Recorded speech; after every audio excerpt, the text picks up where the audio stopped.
Hey, salut, c'est Robin pour un tout nouvel épisode du podcast. Si tu cherches des conseils pratiques que tu peux suivre au quotidien, tu es au bon endroit. On parle organisation, motivation, habitudes et plein d'autres sujets intéressants. Le mot d'ordre, tu commences à le connaître, tout ça dans la bonne humeur et sans te mettre la pression. Aujourd'hui, le sujet du jour, c'est comment se réveiller plus tôt. Et là, je vois tous les lève-tard qui me regardent en mode « Ouh là là, comment est-ce que je vais y arriver ?»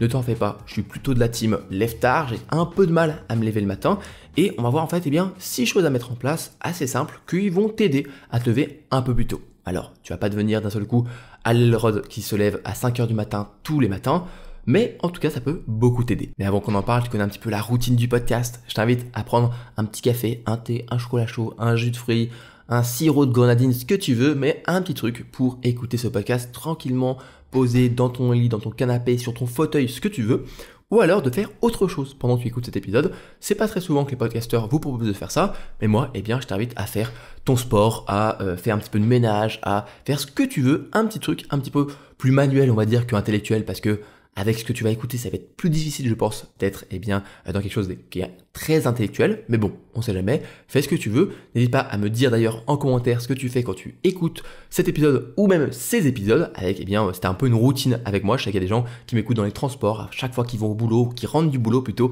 pour aller en week-end le vendredi. Voilà. Tu peux me dire tout ça en commentaire, ce sera avec plaisir que je puisse échanger avec toi sur ces différents sujets et différentes activités, on va dire, que tu peux faire pendant que tu écoutes ce podcast. Alors, avant de commencer, je ne vais pas mettre d'étiquette sur ton front ou sur le mien, on n'est pas lève-tôt, on n'est pas lève-tard. Certes, on a des affinités par rapport à tout ça, il y a des personnes qui ont beaucoup de facilité à se lever tôt le matin et ils ont du mal à se coucher tard le soir, d'autres c'est l'inverse, etc. Et c'est vrai qu'il y a une certaine affinité, c'est un chronotype, même si je trouve que catégoriser toute la population en lève-tôt, lève-tard, c'est souvent plutôt compliqué. Je pense que c'est pas aussi catégorique. Mais en fait, le problème des étiquettes, je trouve, c'est qu'elles te bloquent complètement. Et si moi, par exemple, qui me considère quand même comme un plutôt lève-tard, mais parfois un peu lève-tôt, qu'est-ce qui se passe? Moi, par exemple, en une période estivale, plutôt l'été, j'ai pas de mal à me lever tôt le matin. Je peux me lever plus facilement à 6h, 5h par exemple, même si on va dire plutôt 6h que 5h. Mais l'hiver, par exemple, j'ai beaucoup plus de mal à me réveiller le matin avec le cycle du soleil qui se lève lui aussi plus tard, etc. Donc voilà, ça peut changer, donc ne te mets pas d'étiquette sur le front. Là, on parle de essayer de se réveiller plus tôt. Tu verras, il y a des petites techniques qui t'aident en tout cas à te réveiller plus tôt, ou en tout cas à te réveiller à l'heure où tu veux. Mais voilà, ne te mets pas d'étiquette, ne mets pas forcément dans une catégorie, et je pense que c'est souvent bien mieux comme ça, parce que on peut changer au sein même d'une année, on peut changer d'une vie, bien sûr qu'on change, donc on sait jamais, ne nous mettons pas dans une case tout de suite. Alors la première chose à mettre en place pour t'aider à te réveiller plus tôt le matin, c'est de mettre en place une certaine routine matinale. T'es pas obligé de faire tout ce que disent tout le monde, et même moi parfois j'ai proposé et invité à faire des choses le matin, t'es pas obligé de tout faire. Bien sûr qu'il y a plein de choses que tu peux faire, il y en a qui vont aimer faire leur sport dès le matin, j'ai un camarade qui fait ça tous les matins, il va à la salle à 6h30, je sais pas comment il fait, moi c'est pas du tout dans mon activité matinale, mais voilà, tu peux avoir ta routine, et en fait l'idée c'est d'avoir une routine qui te plaise, qui te fasse du bien, peut-être qui te pousse un petit peu dans tes retranchements, par exemple si tu veux faire du sport chaque matin, te pousser un petit peu, ça peut être aussi une motivation qui peut te pousser à te lever, mais l'idée c'est de faire vraiment avoir quelque chose de plaisant, tu vois, tu t'ouvres les yeux le matin, tu dis qu'est-ce que je vais faire ce matin, suivre ma routine matinale, c'est cool, me faire un petit café, lire mon bouquin par exemple, ou regarder un petit peu dehors, faire une balade par exemple si tu as la chance d'être à côté d'un lieu où il y a des petites balades assez cool à faire. Voilà, moi je sais que par exemple mes parents ils aiment bien l'été quand ils sont en vacances, se réveiller tranquille le matin, aller sur la terrasse, jouer un petit peu avec le chien et aller un petit peu dehors parce que voilà, il y a un petit peu la nature etc qui fait du bien. Donc on peut avoir chacun sa routine, je t'invite à en trouver une, à en constituer une, t'es pas obligé d'avoir quelque chose de trop carré, t'es pas obligé d'avoir quelque chose de trop vraiment minute par minute, tu peux aussi, bien sûr, c'est chacun son truc, il y en a qui vont avoir une routine très carrée, ou alors d'autres juste, voilà, j'ai à peu près ces choses-là à faire, mais je t'invite à en mettre une en place, tu en as sûrement déjà une, mais peut-être l'écrire ou te dire, ok, qu'est-ce que je fais chaque matin qui me fait plaisir, et essayer de le suivre pendant une semaine, 2 semaines, 3 semaines, un mois, et tu vas te rendre compte que tu auras plus de facilité à te réveiller, pas forcément plus tôt, mais au moins à te réveiller, et à te lever parce que le matin, tu auras envie de te lever parce que ça sera cool. Tu seras en mode, voilà, je vais faire la petite routine et c'est sympa. Une seconde chose à mettre en place pour réussir à te réveiller plus tôt et que je trouve est mis un peu de côté par rapport à toutes les personnes qui parlent de ça, c'est simplement avoir une bonne raison de te lever chaque matin. En fait, l'exemple qu'on donne souvent, c'est Noël. Noël, si tu ouvres tes cadeaux, le matin, c'est pas le cas pour moi, mais bon, je respecte toutes les personnes qui le font le matin, pourquoi pas. Moi, j'ai pas la patience et j'ai pas l'habitude. Mais pour les personnes qui ouvrent les cadeaux le matin, le 25, t'as pas besoin de raison pour te lever. C'est t'ouvres les yeux et tu y vas, tu vas te lever, quoi. Et en fait, l'idée, c'est d'avoir un petit peu une raison qui transforme chaque journée en un matin de Noël. Bien sûr, c'est pas facile parce que le matin de Noël, c'est assez magique et à ce moment-là, c'est assez puissant. Mais avoir une bonne raison de te lever. Par exemple, chaque veille au soir, tu te dis, ok, demain matin, qu'est-ce que je vais faire? Qu'est-ce que j'ai envie de faire? Qu'est-ce qui va me pousser à me réveiller? Peut-être que ça va être ton footing du matin, parce que tu aimes bien faire ton footing du matin, et donc quand tu vas ouvrir les yeux, tu vas faire ah, mon footing du matin, ça va me faire du bien. Peut-être que pour d'autres personnes, tu vas me dire oulala, mais un footing du matin, moi, ça va plutôt me bloquer qu'autre chose. Et bien à ce moment-là, trouve autre chose. Peut-être que c'est le fait de te poser tranquillement sur ton fauteuil avec un petit plaid, un chocolat chaud et un peu de lecture du matin. Pourquoi pas? Si pour toi, ton truc, c'est plutôt balancer la balle à ton chien pour le voir faire un petit peu des gambadages du matin, je sais pas si ça se dit gambader, est-ce que ça se dit gambadage? Bon, c'est pas grave, tu le vois gambader comme ça le matin, pourquoi pas? En fait, l'idée, c'est d'avoir une bonne raison de te lever. Il y en a, ça va être plutôt, par exemple, j'ai envie de me lever pour voir mon compagnon, ma compagne, pour voir mes enfants le matin.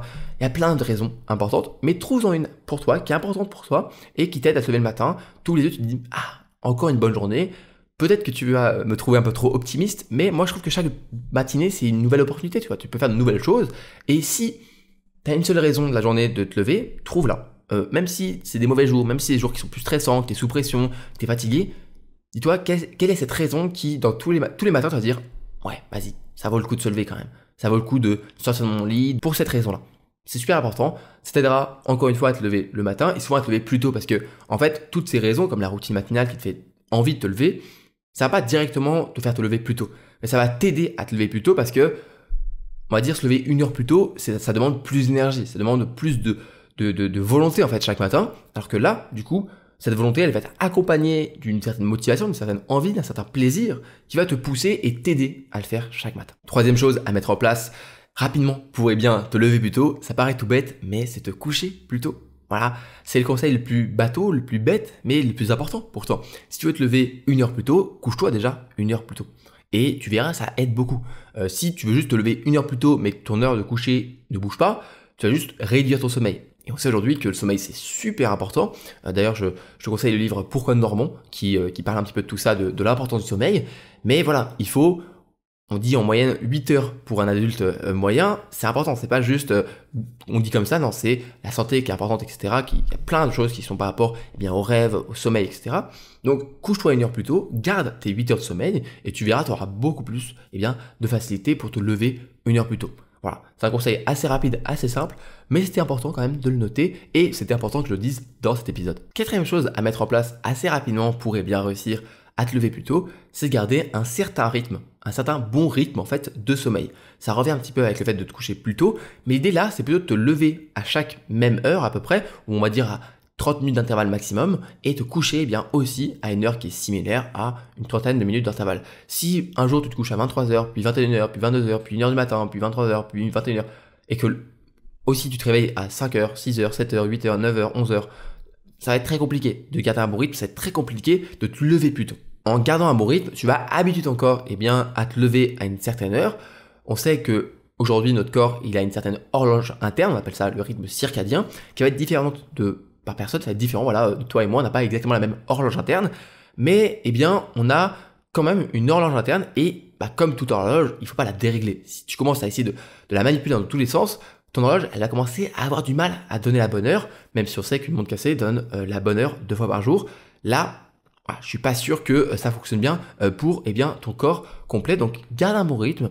Dis-toi, ok, c'est plus difficile, mais chaque soir, je vais essayer de me coucher vraiment à 23h pour me réveiller tous les matins à 7h. Si par exemple, tu as l'habitude de te lever à 8h et que tu veux réduire d'une heure, voilà. Si tu veux te réduire de 7h à 6h, tu essaies de te coucher plutôt à 22h. Et encore une fois, quand je dis te coucher à 22h, c'est plutôt dormir à 22h. Donc te coucher 1 heure encore. On sait que la plupart du temps, on met ça dépend des personnes, mais à peu près 1 heure pour s'endormir. Peut-être que toi c'est plus rapide, peut-être que c'est plus long, mais prends ça aussi en compte. Je pense à mon petit frère qui lui met plusieurs heures avant de s'endormir. Donc parfois il se couche et il se dit bon c'est bon, dans 30 minutes, 20 minutes je dors. En fait il dort 2-3 heures plus tard. Donc il va se coucher à 11 heures et en fait à 2 heures du matin il dort toujours pas parce qu'il a du mal à s'endormir avec le téléphone, etc. On sait à quel point la lumière bleue n'aide pas en tout cas à s'endormir. Donc prends ça en compte, essaie de garder un bon rythme et ça t'aidera vraiment à te lever plus tôt parce que ton corps sera habitué et tu vas commencer à te réveiller naturellement à cette heure-là. En fait, on dit souvent que la meilleure heure pour se réveiller, c'est simplement le moment où ton corps se réveille naturellement.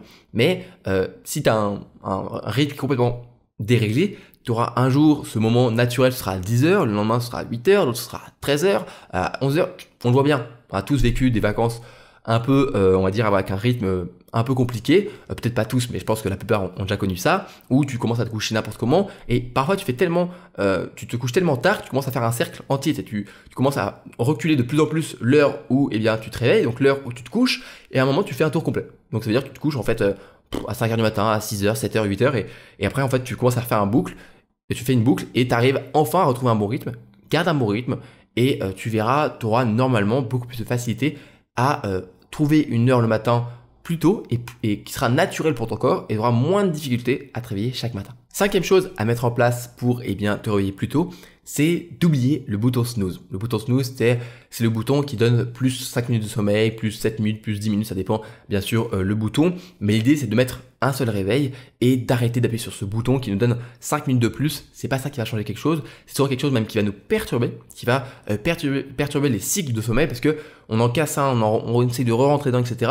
On a tous parfois envie de revenir dans un rêve et ça peut fonctionner. Mais c'est pas comme ça que tu vas réussir à te réveiller plus tôt le matin et ça va plutôt casser ton rythme et tu vas être comme un zombie le matin, tu vas te réveiller, tu vas être oh là mais où est-ce que je suis, voilà, t'as tous tes sens qui sont en train de bugger. Voilà, ça c'est souvent parce que tu appuies sur snooze. Je ne te jette pas la pierre, moi aussi ça m'arrive d'appuyer dessus, mais c'est important de pas trop le faire parce que c'est comme ça qu'en fait on décale et on casse un petit peu le rythme qu'on a le matin parce que on se dit allez 5 minutes de plus, mais c'est pas comme ça que ça fonctionne et c'est pas comme ça que ça va aider ton corps à naturellement te réveiller. Pour ça, il y a plusieurs méthodes. Déjà, c'est d'avoir un radio-réveil ou un réveil. Ça coûte vraiment 5€ sur Amazon ou 10€. Donc, il n'y a pas d'excuse de oui, mais moi, j'utilise mon téléphone pour ça parce que j'ai pas l'argent pour acheter. Non, on a tous, je pense, de quoi s'acheter un radio-réveil. Et pour ce que ça peut nous aider à faire en plus, voilà. Tu mets quelques euros ou alors tu récupères, je dis ça, mais tu récupères celui d'un ami ou celui de tes parents. Moi, le mien, il a 10 ou 15 ans, mon radio réveil, donc bon, voilà. Après, il y a la technique de mettre le réveil plus loin, ou vraiment si tu utilises ton téléphone plus loin de son lit, parce qu'en fait, tu es obligé de te lever le matin. Après, il y a aussi tout ce qui est une bonne raison de se lever. Par exemple, si tu te réveilles chaque matin, il faut que tu donnes à manger à ton chien, ou à ton chat, ou à tes enfants, il faut que tu réveilles tes enfants, par exemple. C'est une bonne raison de se réveiller. Mais l'idée, voilà, c'est de ne pas appuyer sur ce bouton, et quand ça sonne, se réveiller, se lever et entre guillemets de pas se laisser le choix. Je sais que ça peut être parfois un petit peu difficile de pas se laisser le choix, mais ça aide vraiment au moins pour les premières semaines pour en fait habituer ton corps. Et après, en fait ton corps il sera naturellement, comme on a dit juste avant, il va naturellement se lever à cette heure-là et tu auras beaucoup moins de difficultés à ne pas appuyer sur ce bouton. Au début ça va être dur, au début tu auras du mal, tu auras vraiment envie d'avoir 5 minutes de plus de sommeil, mais ça aide pas, donc il faut pas le mettre et force-toi à ne pas l'utiliser et tu verras au bout de quelques semaines ça ira déjà mieux. Tu vas te réveiller tranquille le matin naturellement. Dernière chose à mettre en place pour te lever plus tôt le matin, et malheureusement c'est pas si simple à mettre en place, mais si tu y arrives c'est parfait, c'est de te lever avec la lumière du jour, la lumière naturelle, et en fait avoir la luminosité qui augmente naturellement dans ta pièce, ta chambre, et tu vas voir, tu vas te réveiller beaucoup plus naturellement. On voit très bien quand on est en vacances par exemple, et qu'on se réveille juste au moment où le soleil se lève, tu te réveilles, t'es bien réveillé, t'es pas comme un zombie, etc. En fait, avec l'arrivée du progrès, de l'électricité, etc., on a commencé à complètement dérégler notre cycle du sommeil, etc. Donc on se réveille à des jours, à des heures où il n'y a pas de soleil, et malheureusement, notre corps, il n'est pas vraiment fait pour. En fait, nos yeux, à travers nos paupières, ils détectent. En fait, ils se rendent compte que la luminosité augmente dans la pièce, et donc ils commencent à enclencher tout le système, le mécanisme biologique du réveil, avant qu'on se réveille. Je ne vais pas rentrer dans les détails parce que déjà, c'est pas mon expertise, mais pour faire simple, c'est ça. En fait, si tu n'as pas la chance de pouvoir te réveiller avec une lumière naturelle, je t'invite peut-être à investir dans une lampe, on dit une lampe, pas de crépuscule, mais d'aube en fait, où c'est une lumière qui va, le matin, chaque matin, à une certaine heure, commencer à augmenter la luminosité jusqu'à avoir une lumière qui éclaire toute ta pièce à l'heure où tu dois naturellement, ou normalement en tout cas, te réveiller. Si tu es en plein hiver et que tu vas essayer de te réveiller à 6 heures, il va faire nuit noire. Et bien à ce moment-là, ce type de lampe peut t'aider à te réveiller plus naturellement parce que à partir de 5h40, elle va commencer à augmenter tout doucement la lumière et naturellement, tu vas avoir tout ce mécanisme qui va se mettre en place et tu vas te réveiller plus naturellement. Moi aujourd'hui, c'est pas quelque chose que je fais, mais j'avais beaucoup de personnes, j'avais des collègues, je me rappelle qui m'en parlaient, qui avaient ce type de lampe et qui disaient que certes, c'était un investissement, je crois que ça coûte plusieurs dizaines d'euros, ça peut coûter un peu cher, mais ça les aidait vraiment beaucoup, surtout dans les périodes hivernales où tu n'as pas le soleil pour t'aider à te réveiller et faire tout doucement se réveiller en douceur est très naturel et t'aide à te lever chaque matin et souvent à te lever plus tôt à des heures où le soleil n'est pas encore lui debout. C'est la fin de cet épisode de podcast, j'espère qu'il t'aura plu. Si le podcast te plaît, n'hésite pas à t'abonner, que ce soit sur YouTube ou sur la plateforme d'écoute ou même les deux. Si tu m'écoutes sur Spotify ou YouTube, n'hésite pas à mettre un commentaire de ce que tu as pensé de l'épisode, de me dire un petit peu ce que tu penses, même peut-être l'heure à laquelle tu te réveilles chaque matin et est-ce que tu as du mal à te réveiller chaque matin à cette heure-là. Si tu m'écoutes sur Apple Podcast ou Spotify, je t'invite à prendre 5 petites secondes de ton temps pour donner 5 étoiles au podcast, ça permet de l'aider, le soutenir et le recommander un peu plus de monde et surtout les personnes qui pourraient tomber dessus un petit peu par hasard ou par recommandation, ils vont voir, oh ok, le podcast de Robin, 5 étoiles, oh ça a l'air pas mal, je vais écouter. Et à ce moment-là, peut-être, ça c'est mon job après, de faire des épisodes qui sont quali, qui sont cool, et donc les personnes ont envie de continuer d'écouter. Pour terminer, si tu veux aller plus loin avec moi, tu peux t'inscrire à ma newsletter personnelle. J'envoie un petit mail chaque dimanche avec des réflexions personnelles, des conseils, des méthodes. Ça se passe sur mon site internet robinsonet.com ou alors en tapant mon nom sur Google. Tu devrais aussi normalement me retrouver. C'est donc tout pour cet épisode. On se dit à la semaine prochaine pour un nouvel épisode du podcast. Je te fais des bisous. Prends soin de toi, prends soin de tes proches. C'était Robin. Salut!